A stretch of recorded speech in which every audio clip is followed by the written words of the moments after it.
How can somebody claim to have no conflicts when just last week he told the commissioner he has so many conflicts that he needs a full and robust plan to manage them all?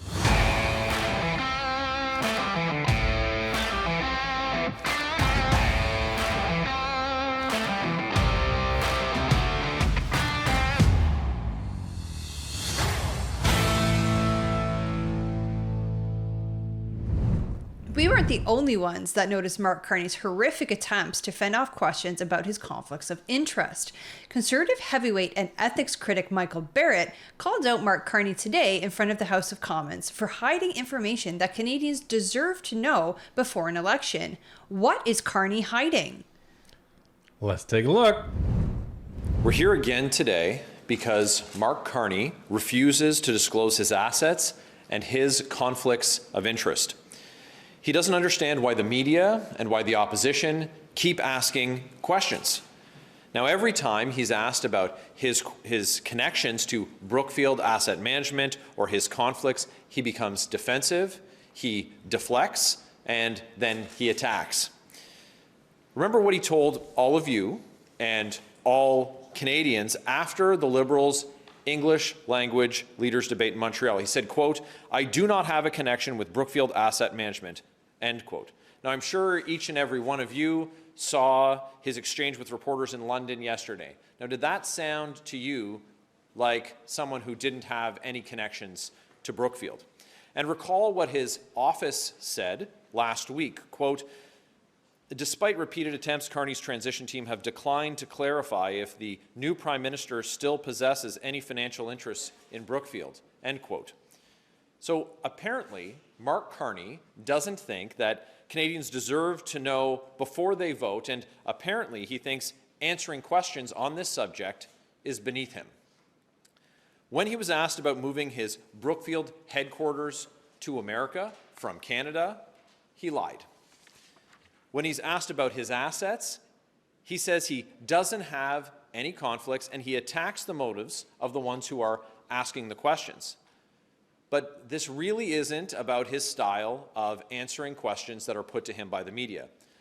The question is, why is he so defensive when he's asked? We know from media reports that Mark Carney was very likely owed future bonus payments from the multi-billion-dollar Brookfield funds that he personally set up and that he managed. And these bonus payments are directly tied to the performance of investments that he made at Brookfield. So what else do we know about the specific Brookfield funds set up by Carney? Now, while Brookfield doesn't provide a full list of projects and companies they are invested in, we know they've invested billions into solar panels, wind turbines, infrastructure, heat pumps, alternative fuels, and countless other sectors associated with the so-called green transition. But also important is the question of which companies and industries did Brookfield and Carney bet against, wanting certain sectors to succeed over others. And this is what we were talking about yesterday. It seems like the reason that Carney doesn't want Canadians to know what his current holdings are, even though they're in a blind trust, he will still get money if those portfolios do well while they're in that blind trust. And now as Prime Minister, he can create policies to ensure those things do well. Well, and this is the thing, right? It's not just taking a bunch of money and then throwing it in a trust. That's not what this is about. This is about there's active investments going on in active portfolios. So, for example, let's say one of the portfolios that Mark Carney set up was all about investments in companies that manufacture and distribute solar panels, as he said that Brookfield invested in. Well, what if the Canadian government decided to say, you know what, we're going to start an initiative that we spend $20 billion on implementing solar panels across the country. Yeah, what if we, create this initiative that for all municipal parking lots, we're going to have solar panels overhead and, there's going to be some incentives there for the city to do it and the Canadian taxpayers will help pay for it and it'll be great because we'll be getting energy into the grid, blah, blah, blah, blah, blah, blah. I don't know. I'm just kind of running with this idea. But what if they do something like that? And then Canadians vote for that in the next election. And then it's implemented. And then Carney benefits to the tune of who knows how much money, because that's one of the things he's currently invested in. Right, because Brookfield has invested in, shares in companies, specific ones that manufacture, distribute solar panels, and let's say those companies ended up getting the contracts for that from this fictitious project. Well, those investments are going to do pretty well if you're going to get something like a $20 billion project from the federal government. And then even though Carney isn't managing the money at all, doesn't matter. He's made the decision that would actually benefit himself from those investments performing exceedingly well. Right. And because Canadians don't know what's in those trusts right now, Canadians don't know if we're going to be voting to make this man and his associates even richer in this next election. Here's the other thing that they could do, and this is even sneakier. So let's say Carney's investments in a portfolio are to do with wind turbines, just for fun. Yeah, we're just throwing stuff out here. This isn't fact. This is pure speculation. Now, Carney could be really smart and say, okay, well, I'm not going to outright grant the companies that are in my portfolio contracts for wind turbines, because that would be too obvious. What I am going to do is the companies that they're competing against, we're going to make sure that they don't get the contracts for the federal government, thereby lowering the share value and lowering the revenue of those other companies, making his companies indirectly more attractive to other investors, because you're sabotaging the revenue of the competitor while not touching the revenue of the portfolio that you have. So there's other things that can be done, and all of this under the guise of, well, we won't even know what is potentially in these portfolios in about 4 months. And we're expecting an election to start next week. And that's going to be done in roughly 5 to 6 7 weeks. Yeah. So that's a lot of time to go even past that, to set up a election platform around this, to start, let's say the Liberals, as much as we all hope they don't, just for the sake of argument, let's say they get into power. Well, that's enough time to start legislation and starting to get this stuff across the budget table and off the balance sheet. And by the time that we know that, it's too late. Right. And this is why the Conservatives had put forward a proposal that if they're elected, MPs and cabinet ministers will have to completely divest themselves of things like this. Not just put it in a blind trust where it still earns money, but completely divest themselves. That means get rid of it if they want to take office. And perhaps most importantly, which countries did Brookfield and Carney bet on, and which did they bet against? Brookfield is not the most transparent company, but they are slightly more transparent than Carney is personally. And through their public filings, we have some hints. Mark Carney was appointed chair in the latter half of 2020 using the most recently available data. For 2021-2023, we can see that Brookfield's reported assets in the United States increased by 23%, and in Canada declined by 4%. That's right. Just as Carney moved his headquarters to America while he was chair, Brookfield was investing more in the United States, and they were pulling back in Canada. So, just to clarify what Mr. Barrett said there, what Brookfield did after Mark Carney arrived as chair in 2020 is they started pulling money out of Canada to the tune of, 4% of their Canadian holdings. They decreased it by 4%. So they sold off stocks and got their money out of Canada, and then took that and then invested in the United States, and then increased their holdings in the United States by 24 or 25%. So when we're hearing this talking point that this is a man who's worked to make Canada a better place, really? We're masters in our own home. Canada's strong. Except when I'm pulling money out of it and making myself, even more rich by taking money out of our country's businesses and putting it down in the States. Right. And I don't know how somebody who has done that is now the prime minister of this country. I really don't. Well, and I think one of the things that we're going to see when this eventually comes out is the vast majority, if not all of Carney's investments are probably in American companies or companies that are around the world. Well, and that's maybe why he doesn't want Canadians to know what his investments are, because the vast majority of them will not be Canadian. Right. And here's a guy saying, well, we need to build Canada and, we need to build a stronger economy. Well, obviously, you don't think our economy is very strong, do you, if you're not even investing in Canadian companies? So that's what I, am hypothesizing that we might find during one of these filings. But we're probably going to find other filings as well. Just imagine, folks, if one of the companies he's invested heavily in is Atkins Realis, aka SNC-Lavalin. Can you imagine? Yeah. Maybe that's one of the reasons why we don't. Now, all of this is speculation, folks. We have no inside information on this. Right, but Canadians should have inside information on this, especially once the election is called. Canadians want to know, what are we voting for? What are your holdings? And if that matches your platform. Like, again, if Carney, for example, has a lot of investments in green tech, and then that's what the Liberal platform is based on, are we just voting to make this man richer? And how many of those investments in these green tech companies, which Brookfield has confirmed that they do, how many of those were given funding through the SDTC initiative? That's an excellent question. That could be another reason why he doesn't really want to disclose it. Maybe he's invested in a net insurance companies. Who knows? Anything's possible because we don't know. And this is the problem. Perhaps this is one of the reasons that Carney is so hostile when he's asked questions.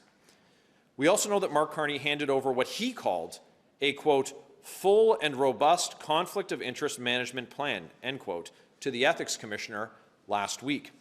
And yesterday, he bluntly denied having any conflicts of interest. So this point is very, very relevant.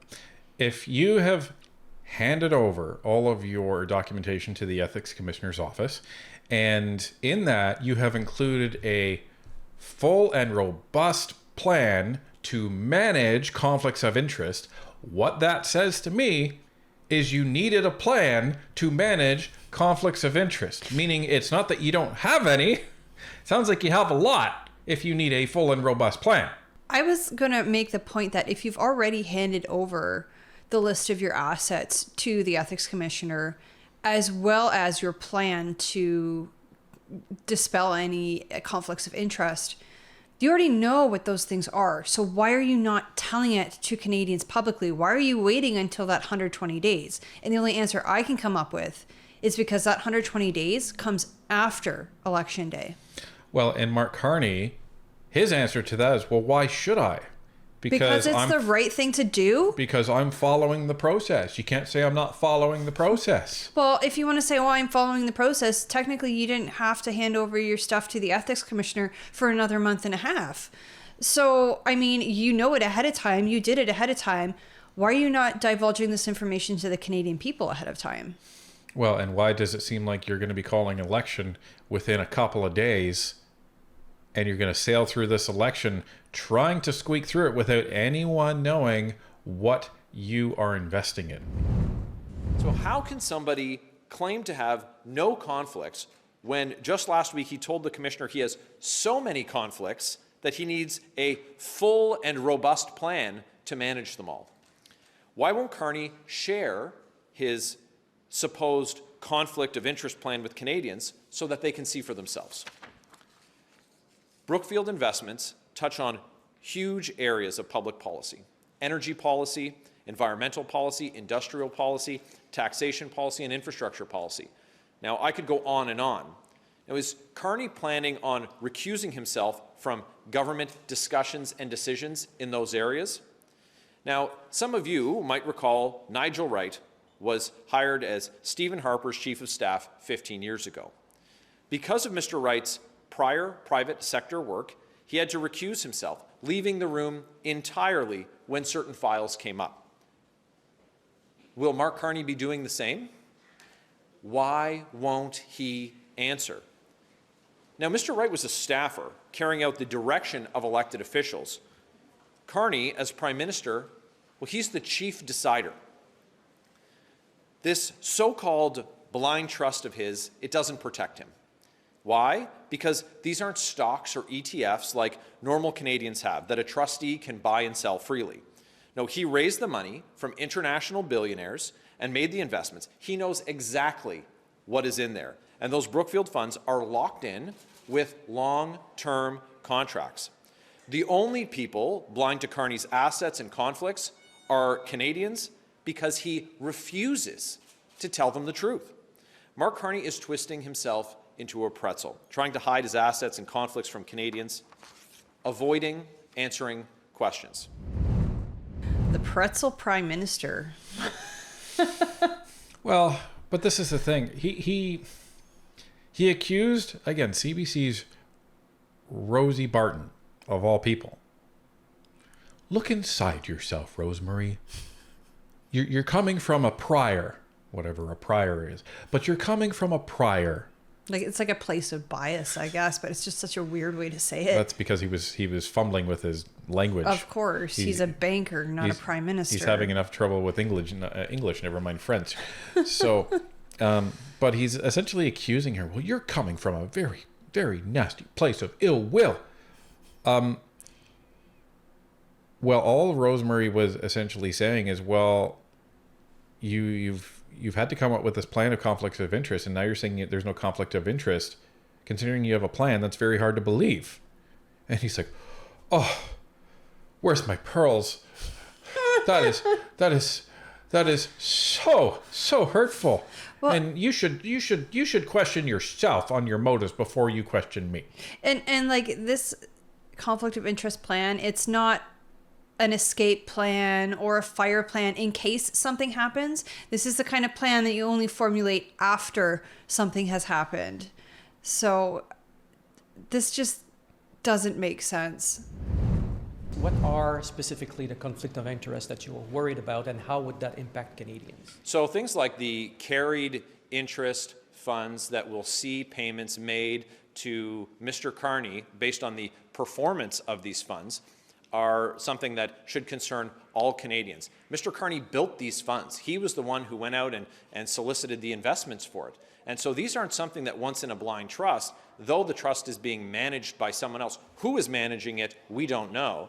But though it's being managed by someone else, they can't simply just sell these assets as they would in a regular stock portfolio. These are locked in with long-term contracts. So Canadians need to know what is the benefit that Mr. Carney stands to gain from funds like those. Which one are you concerned about?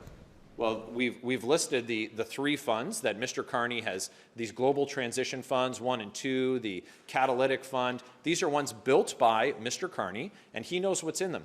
And all of these funds touch on areas that are regulated federally or will be impacted by decisions that he can take. So the question is Mr. Carney going to recuse himself? Is he going to absent himself from discussions and decisions anytime these issues are raised? And what's more, is he prepared to properly divest them? Because simply placing them into a blind trust, as some people have pointed out, is more of a Venetian blind because he's able to see in. The other thing that I would be very interested to know when it comes to these funds that Carney is managing is, when did he last change them? Because if he made these changes to the funds, or any changes to these funds, within the last 6 or 7 months, I am very, very skeptical of Mr. Carney, because that would mean that he is making these changes to these funds knowing that he's going to be running for Prime Minister. Like, I'm sorry, you don't just run for Prime Minister like, oh, maybe today I'll run for Prime Minister. No. And we've been told that Carney has been courted for years to become the leader of the Liberal Party. He was considering entering as finance minister, right? He joined Trudeau's quote-unquote finance team officially. Unofficially, it was back in 2020. Officially, it was in September. The fall, I think, yeah. So this isn't something new. So what has he done within those funds, even in the last 6 months, before he decided to be prime minister? Did he say, well, I'm going to look at running for prime minister, and let's see, how would this benefit me? Well, we'll just put this here and this here and this here and this here. Voila, I make lots of money. Were you surprised to see his snippiness yesterday? The way in which Mr. Carney answers the questions, as objectionable as it might be, isn't the paramount issue. It's the fact that he's refusing. He's distracting from the real problem here, and that's the lack of transparency.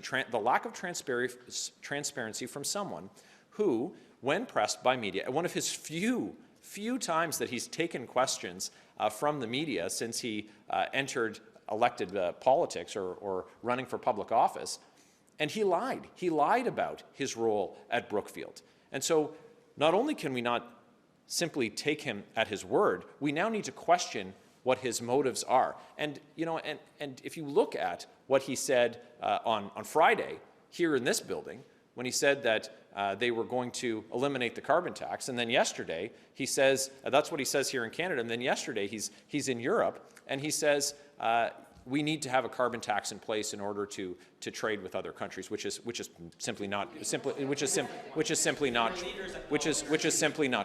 Okay, officially speaking, he had 60 days to disclose the information to the ethics commissioner, which he's done.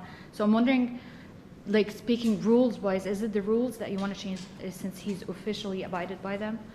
Yeah, so we've said that the rules absolutely need to change. We couldn't have imagined a scenario when Conservatives put in place this conflict of interest regime following what was then the most corrupt government that Canada had seen with the Chrétien-Martin Liberals. Well, we've now emerged from 9 years of the Carney-Trudeau Liberals, and we see a series of ethical law-breaking and scandals that have really tested and challenged the laws as they exist. So yes, the laws need to be updated.